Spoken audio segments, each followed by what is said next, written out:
This dog looks like a giant teddy bear, but it was built for the mountains. This is a Bernese Mountain Dog. Fluffy, gentle, soft eyes.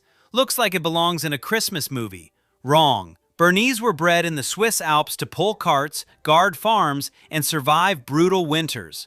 Snow? Nothing. Cold? Nothing. Work all day? Easy. That calm vibe? It's strength under control. They don't bark for drama. They don't chase chaos. They stand there and decide. And here's the part people don't expect. They bond hard. A Bernese doesn't like you, it attaches. They'll follow you from room to room, lean their full weight against you, and stare at you like you're their entire world. Massive body, extremely soft heart. They're patient with kids, protective without being loud, strong without showing off. But leave them alone too long, they don't get angry, they get sad. This isn't just a big fluffy dog. It's a working soul in a gentle giant body. So yeah, it looks like a teddy bear, but it was forged in snow and built to love one family forever.